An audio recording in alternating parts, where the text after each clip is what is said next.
here early in the morning, heart of South Philly. Let's go see what the people have got to say. I'm ready to roll if they need me.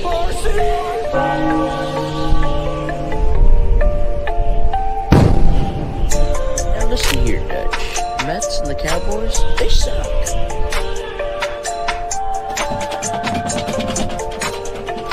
1, 2, 3, go Birds! Go Birds!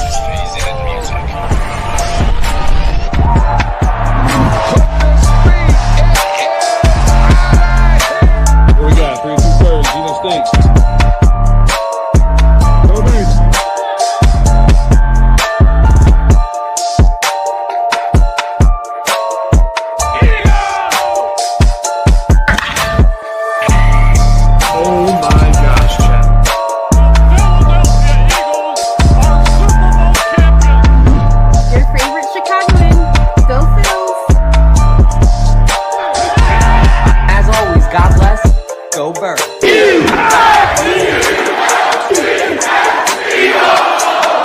Get your water ice and soft pretzels ready because you are now tuned into a 302 Birds podcast experience. Proudly presented by TickPick, Nick's Pizza, El Diablo Burritos, and Klondike Kate's on the heart of Main Street. Let's take it to the show.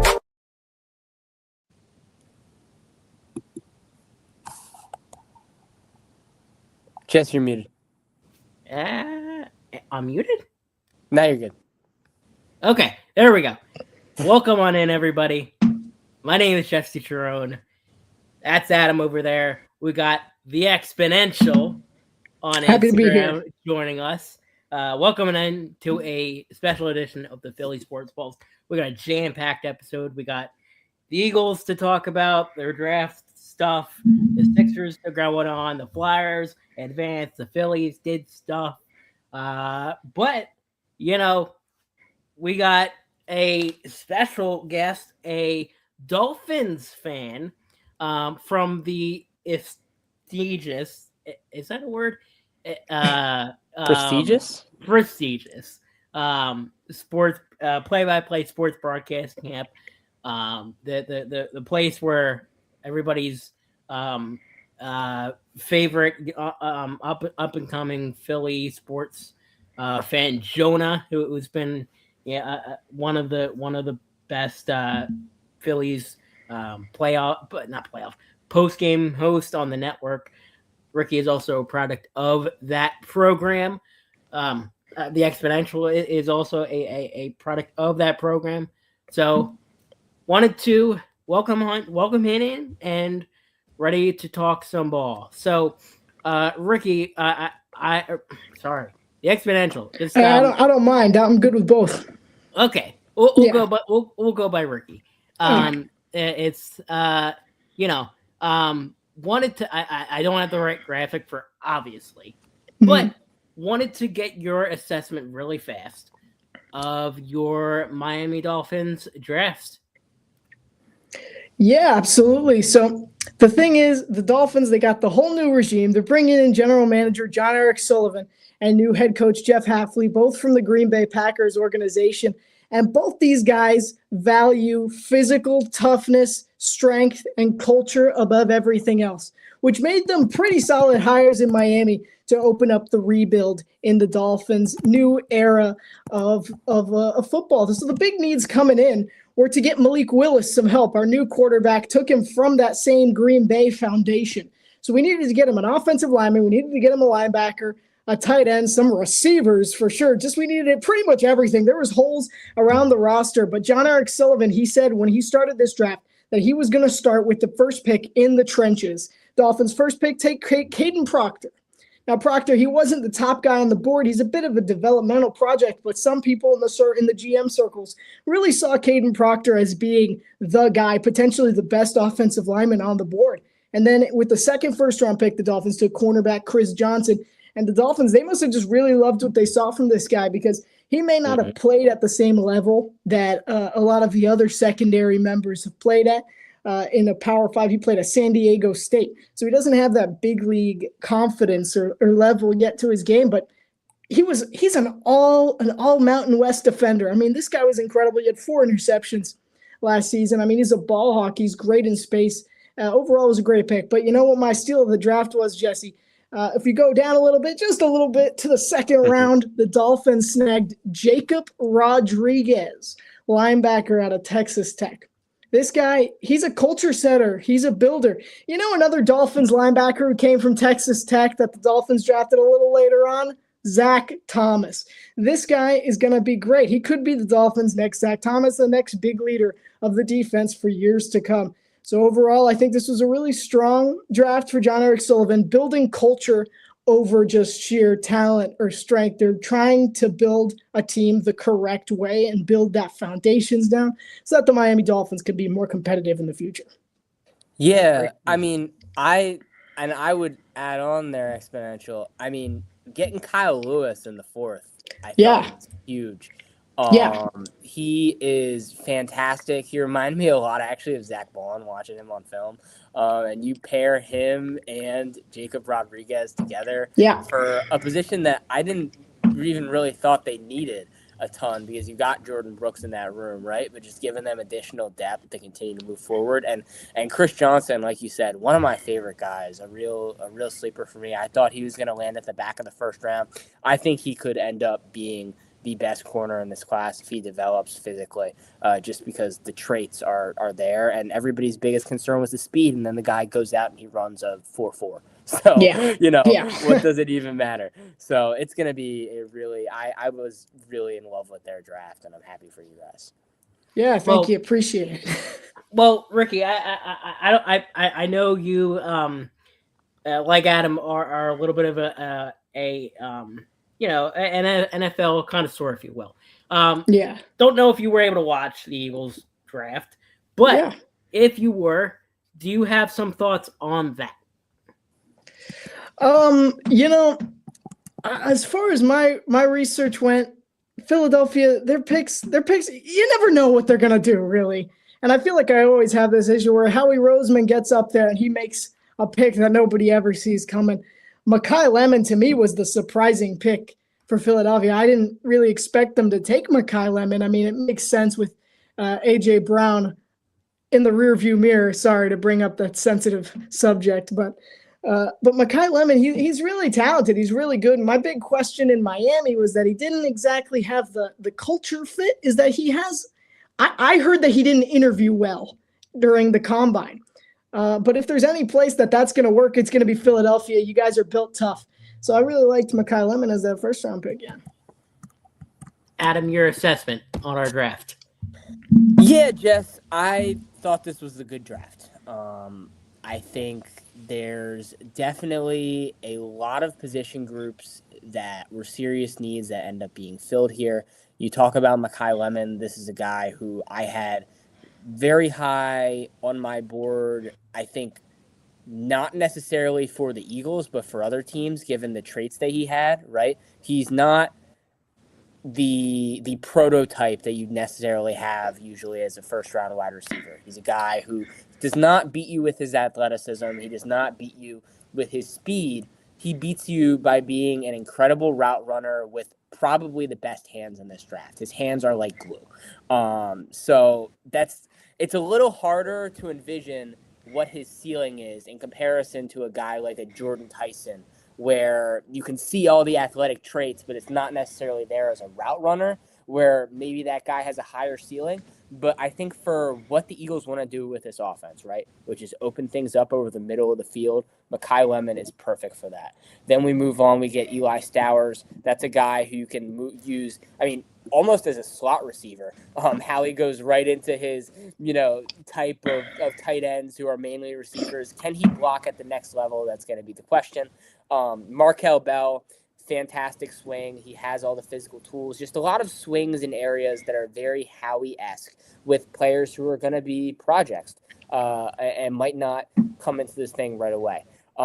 We can talk about the Grenard trade in a bit. I know we're going to do it, but I think just a lot of needs filled at positions for both 26 and 27, and then some nice swings in the later rounds. I love Cole Payton. I'm excited about Uar Bernard. It's a fun draft. And the exponential, before we get you out of here, because I know your personal Look, I know where you're at, and Yeah. it's a little dicey location. But just your what's your assessment? I know you still have free agency, and you still have like a few months until the actual season for the Dolphins. What is your assessment for the team? How do you think they're going to do this year? Well, John Eric Sullivan, he's already said a few times just in the press conferences, even in the post-draft press conference, he said, we're not doing anything in free agency. We're taking a step back this year. We're going to let our guys develop this year. So honestly, I wouldn't be totally surprised to see the Dolphins finish with 5 wins, 4 wins. I'm okay with that. 2, yeah, I'm good with that. I'm perfectly chill with the terrible year for Miami because ultimately, Dolphins fans, everybody is sick of us being 7-10. We're done being 7-10. We're constantly finishing with the 11th or 12th pick, either missing the playoffs or losing in the wild card round. We need to get some actual talent on our roster and try and make a playoff push 3 or 4 years down the line. And who knows if that's going to be with Jeff Hafley or John Eric Sullivan. That's not up to me. That's up to, Stephen Ross and his trigger finger. But yeah, we'll see. This year, I'm not expecting the Dolphins to be very competitive. Achane and Willis might be dangerous if they continue their little dual threat thing. But hopefully, they're not good at all. I kind of want the Dolphins to lose this year. Maybe get Jeremiah Smith in the draft next year. That's the guy circled on my board. He's already said he's from Miami. He wants to come to Miami. Let him come. So you don't that the goal is to not be mid, essentially. Yeah, correct. We've been mid for how many years now? I mean, Yeah. I'm just lose for a year. You know what? I'm fine. I'll turn off my TV, watch some 302 Birds and the Eagles, and just call it a year. Appreciate that. That sounds good to me. Hey, the Exponential, thank you. I got this all together last minute, but wanted to thank you again for coming on, brother. We appreciate you, and we'll have you back anytime you want. Absolutely. Thanks for having me, guys. Appreciate you. Appreciate you. All right. So yeah, that was the Exponential coming on after the Dolphins draft, the Eagles draft. So let's get into the meat and potatoes of the show. We talked about the first round receiver of Mekhi Lemon. I didn't like it, but that's besides the point. I already gave my thoughts on the 302 Instagram. Was it? I think, or no? I gave my thoughts on the draft show. Not a fan, but go watch our draft stream for that. But what I did like is Jonathan Grenard. He is now a Philadelphia Eagle. Compensation picks in exchange for Grenard. And, I mean, listen, you needed a guy to fill the hole that Jalen Phillips did. And we got him for less money, which is always awesome. Adam, your assessment on the Jonathan Grenard trade? Yeah, I thought this was fantastic, Jess. You knew that you were going to get a comp pick back for Jalen Phillips. It's probably going to be a third round pick. And essentially, you give up a third round pick and another third round pick for Grenard. And so it really is a perfect deal in that way. Grenard is a guy who did see some regression last year. He dealt with a lot of injuries, but the years prior was absolutely fantastic. He is not quite as strong of a pass rusher as Jalen Phillips, but he is a much better run defender off of the edge. And that's something that is perfect for Vic Fangio and his defense. He doesn't necessarily have the positional versatility of Jalen Phillips, but he makes up for that in terms of kind of the pure power that he can show off of the edge. And so he's a guy who I think is going to fit really well in this defense and help boost what looks like a really stellar edge rotation now with Arnold Ebiketie, him, Nolan Smith, and then you have, am I missing anybody? I feel like I'm missing somebody.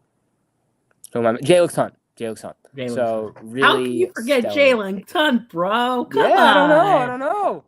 After the Super Bowl, I don't know, but yeah, fun player, fun fit. Now, we talked the Eagles. Now let's talk some Sixers. Game 6 tonight. It's 8:00, I think. So yeah, the Knicks are 8:00. 8:00. The Knicks are on now. Yeah. That's why we need you out of here in case the Knicks end up playing the Sixers if they are somehow able to force a Game 7, win a Game 7. But I don't know. Do you think that's going to happen?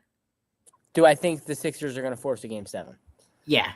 Yeah. So I'm going to plug the blog as I like to do. I wrote an article this morning. I said the likelihood every single team is going to win Game 6 and force a Game 7 because we are in an uncharacteristic scenario in the NBA in which we have 6 teams, Jess. 6 teams playing Game 6s over the next 2 days. That hasn't happened since 2014. This is a big deal. As far as the Sixers, I gave them a 3.5 out of 10. And my basic assessment was just that I don't believe that Jaylen Brown is going to continue to play as bad as he has. He has turned the ball over a ton. He has looked particularly inefficient against Paul George. I think they're going to try to find other ways to get him involved, to get him downhill and attacking, in a less kind of, stalled isometric way because there hasn't been a lot of ball movement outside of the drives by Tatum and Brown within the Celtics offense. There hasn't been a lot of off-ball movement. I expect more of that tonight, more actions to try to get them in the mix. But I think this Philadelphia 76ers defense played great when you go back and watch Game 6. A lot of people were saying, oh my God, it's the Boston Celtics. They live and die by the 3. Guys, this wasn't that. This was this Philadelphia 76ers team not overhelping like they did in the previous games, standing their ground defensively in their man defense, and just showing up. VJ Edgecombe and Paul George, you watch those final minutes back, they are incredible. So I think the hope is that they continue to be that. The hope is Joel Embiid plays just as well as he did. I mean, I don't know how many mid-range shots are going to fall again. Got a little lucky with that, but we're seeing, one of the most dominant scorers of our generation just, tear it out in a way that is rare. So it's been really cool to watch, and I'm excited if he's going to be able to continue to do that, and just excited for the rest of this series, man. There's potential for this to really get good. What have you thought of before we depart? What have you thought of Tyrese Maxey? He's been a guy that in the absence of Joel Embiid has kind of stepped up to be that guy, be that leader. There have been some games in series where he hasn't been that type of guy. I think for sure he's going to be that guy at some point, but a little bit of a rough series for Tyrese. Yeah, Jess, I think, and actually, again, I wrote about this morning, but I think the aggressiveness on the ball of Tyrese Maxey is going to be something very interesting to watch in Game 6, right? Because when we think about Tyrese in this series, we think about Game 3 and Game 1 as the big standout games where they were really getting him involved in kind of all kinds of actions because he had to be. It was less isolation stuff and more just even him working with a lot of inverse pick and rolls and off-ball screens and really his teammates clearing way for him to thrive. In the past couple of games, the offense has become so centric around Boston doubling Joel Embiid and the effect that it has opening things up for shooters. And Boston has guarded Tyrese so well, and with his shooting split that he has now, he's not been able to drive in the way he's has. So much has been dependent on his shot, and his shot isn't falling right now because of the shooting split. So I think it'll be interesting for me to see how much Tyrese is on the ball, how much they look to create for Tyrese to get downhill off of the ball, especially when Joel Embiid's off the floor, and if they can find a way to do that and kind of create some explosiveness for him in the half court. I think it's going to be really exciting. All right, man. Well, hey, go watch some Knicks, and I'll cover the rest of the way. Sounds good. All right. Love you, Jess. See you soon. Love you, brother. See you soon. Appreciate Adam for coming on tonight. He's got to watch some Knicks because he writes for the Hungry. Let me see if let me get this right, just so I get the right plug. Because he writes for a bunch of different programs. I know he writes for the Wizards blog, for the Fanatics, or not Fanatics. Oh my God, why am I blanking? Not the Fanatics, fan side. There you go. So he does good work for them, but he writes a blog on Substack, the Hungry Dog Sports. Go follow him on Instagram. He runs the show over there pretty much, and he does a great job. But he joins us for Thursday nights for the best show on earth, the Philly Sports Pulse. But I'll take you the rest of the way. That being said, let's talk some Phils. And, big news out of Citizens Bank Park. Rob finally out, Don Mattingly in, and so far it's been a great thing to see. Rob Thompson, he led this team to, some success for sure. 2 NL East championships, an appearance in the World Series in 2022. But, there's been some lackluster offense, to say the very, very least. And there's been some moments in the playoffs that have doomed us, and there has to be a scapegoat. And unfortunately, Rob Thompson was that guy. Now, I was very surprised that Kevin Long did not go along with him in that sort of blunder. Dave Dombrowski, another guy that, you look for to really be on the hot seat, because these last couple of trade deadlines and off seasons have been extremely, extremely rough. But, so far it's been awesome. These games with Don Mattingly. He was a manager with the Dodgers, with the Marlins, and he was also a bench coach with the Blue Jays. Obviously, he was a fantastic player with the Yankees, a Hall of Famer, and he comes in and listen, all of a sudden, man, the Phillies have won 3 in a row. They just won tonight, 4-2. They sweep the Giants. So we'll have a Phillies postgame pretty shortly, I would assume. After a 7-0 win in the homestand, Giants fell to the Phillies in game 1 of the doubleheader today, 3-2, and the Phillies won in a Justin Crawford walk-off, and a 4-2 win today in a bullpen game that Tim Mesa started. So I think that maybe Donnie Bates will have some tricks under his sleeve. He wanted the Phillies to bunt more, to hit for contact, and that's what we've been screaming for the last couple of months. We've wanted this team to do that and not go for home run or bust every single time. And we've gotten that hit by Justin Crawford to win the game. I think that barely even got to the got into past the infield. It still won us the game. So you need things like that. You need hitters like Justin Crawford. And we've gotten that. Alec Boehm looked good. Adolis Garcia looked good in game 1. Brandon Marsh, he's another guy that tore it up this series. Bryce Harper looks to be back to his regular self.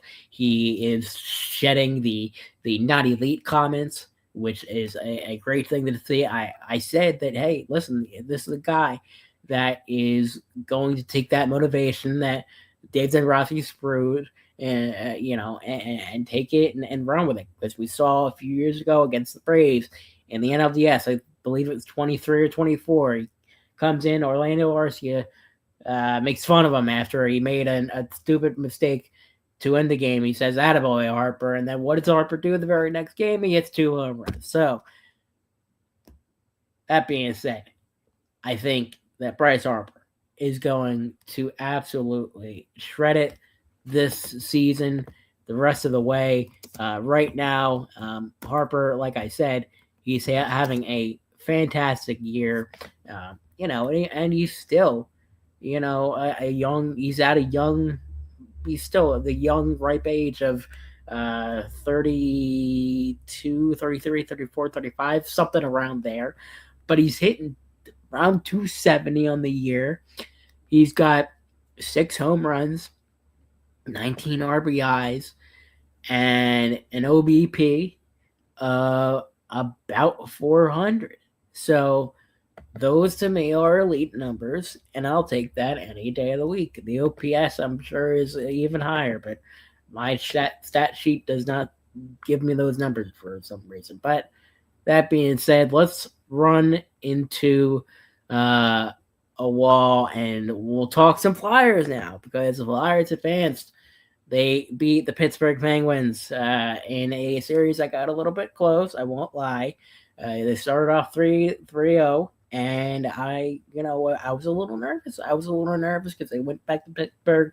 They took 2, and they rejuvenated themselves. And you saw Sidney Crosby. He's a guy that has killed the Flyers forever, and it seemed like he was poised to do the same thing. Malkin, another guy, Letang, it was a pain in the butt.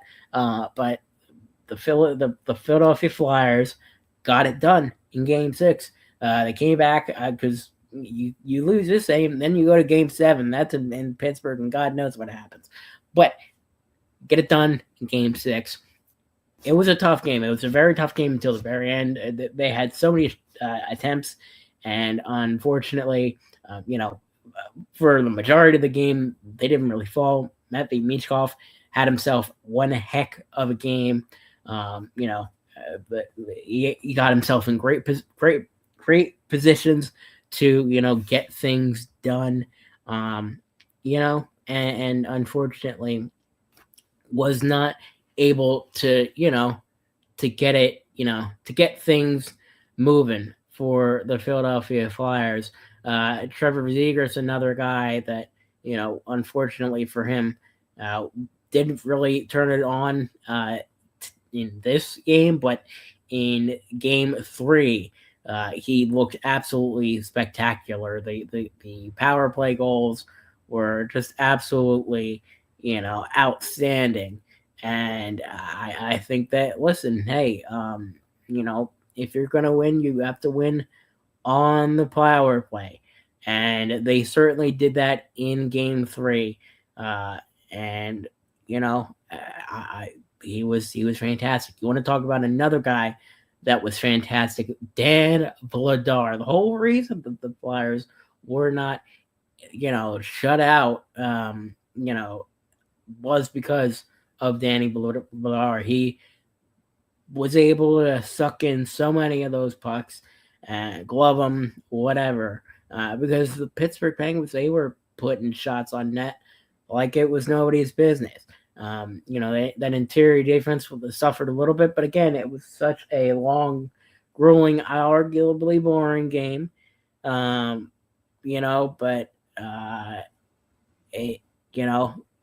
He held it down after a rough couple of games in Pittsburgh. But, I think that, I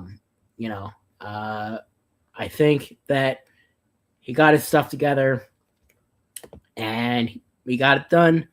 What's up, Alexander? How you doing, buddy? Go Sixers indeed. We talked about that little earlier on the show. We're really flying through this. That is true. That is true. Crosby just got put in the ambulance, and it is the greatest thing to see. Thank you for the segue. It is the greatest thing to see, because you talk about some of the biggest pains in the butt. You talk about some of the biggest pains in the butt for Philadelphia sports teams over the years. Zeke in his prime, David Wright for the Phillies, Brandon Nimmo, another guy, Ronald Acuna Jr. For the Braves. I think, Sidney Crosby, he's up there. He's a top spot. He has the most I think tied with Moken for the top goals against the Flyers all time. So he's been a pain in the butt for us for years, but he's getting older, and we saw it in this series. He had that one goal earlier on in the series, but we just absolutely owned him. And the crybaby stuff from him and the entire Pittsburgh team, it was so old, and they were getting away with so many penalties. It was insane, especially in Game 6. They were actively trying to murder and stab some of our players with their sticks. That's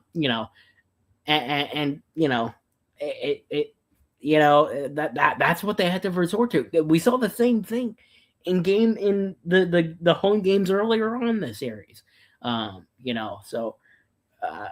Unfortunately for us, it was not enough, as the Flyers and Noah Cates got the game-winning goal for the Philadelphia Flyers. Before we go, I gotta show that clip. I have to show the game-winning goal to end the show, courtesy of NBC Sports Philadelphia.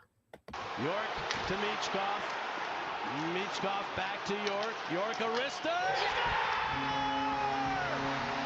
Cam York from distance. And the Flyers are on their way to the second round. And it's a beautiful thing. It is a beautiful thing indeed. Cam York, the game winner. That is a question that, that's a good post idea, Alexander. Appreciate you for that. But we really sped through this thing. We're just about a half hour in, a little bit of a quick show, but a fun show. Want to thank Ricky want to thank the Exponential, my good Dolphin friend, for my good friend who's a Dolphins fan, for coming on. We tried to get him on during the draft, but there were some logistical stuff. There was logistical things that we need to work out. Regardless, we're happy to have him on. We were happy to have him on tonight. And we were able to talk some Sixers. Hopefully they win tonight. Game time in about half an hour. Hopefully the Knicks lose. So by that time, we hopefully win Game 7 after this Game 6 in Philly. We play a much weaker opponent in the Atlanta Hawks, but I doubt that happens. But we'll see. We will absolutely see. But want to thank you all for watching this edition of the Philly Sports Pulse Live on 302 Birds. Go like, comment, and subscribe for more Philly Sports Pulse content. And the link in our bio, for these beautiful shirts. Just a reminder, we've got merch, beautiful merch, the best merch, live in our bio. So go check that out. Philly.sports.pulse on IG. Go follow through Two Birds as well on Instagram. But this is my show, damn it. Regardless, want to thank you all for watching. I'm Jesse Sharon. Adam, joined me as well. Want to thank him for coming on as always. I'm a partner in crime, a ride or die. So want to thank him for coming on as well. You've got to watch some Knicks, like I said. But, we do what we do here. And we absolutely, we kick butt. Want to thank you all for watching. God bless. Go Sixers, Flyers, Eagles, Phils, the whole 9 yards. Tailgating out here early in the morning, heart of South Philly. Let's go see what the people have got to say. I'm ready to roll, baby.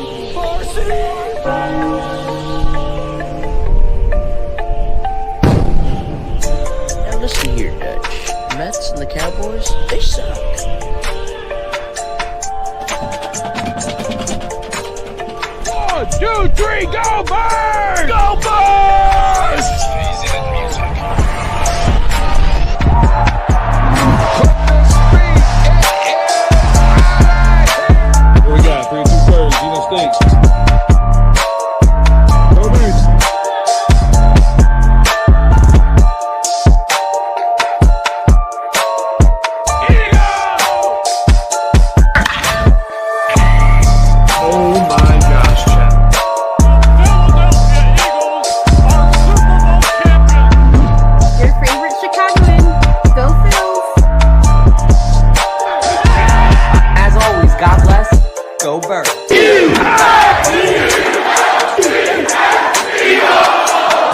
Get your water ice and soft pretzels ready because you are now tuned into a 302 Birds podcast experience. Proudly presented by TickPick, Nick's Pizza, El Diablo Burritos, and Klondike Kate's on the heart of Main Street. Let's take it to the show.